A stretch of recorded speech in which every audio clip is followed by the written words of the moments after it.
In today's video, I'm going to teach you how to remove chat messages and conversation in PolyBuzz AI. If you want to tidy up your chat list or permanently remove specific messages, I'll walk you through both options clearly so you can keep things organized and distraction-free. First, open your browser and head to Google.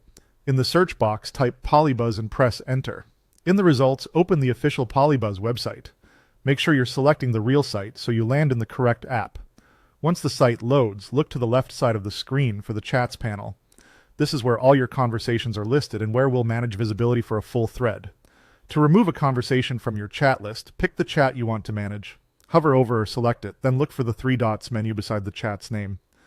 Click the three dots. A small menu will appear with options. Choose the option to hide your conversation. This removes the selected conversation from your chats panel so you can keep your list focused.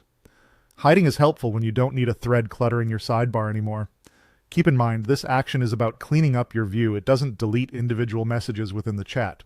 Now let's delete specific messages inside a chat. Open the same conversation or any conversation where you need to remove a message. Locate the exact message you want to delete. Next to each message, you'll see a three dots icon. Click that icon to open the Message Actions menu. Click Delete. A confirmation prompt will appear to make sure you really want to remove it. Click Delete again to confirm the message will be removed from the conversation.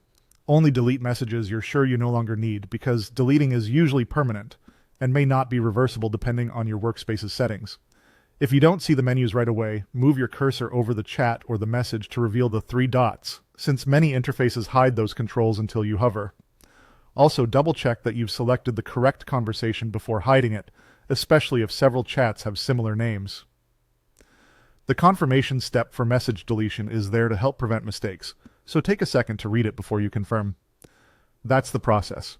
Use Hide to remove an entire conversation from your chat list for a cleaner workspace, and use the message level delete to remove specific messages inside a thread. Thanks for watching and enjoy a more organized PolyBuzz experience.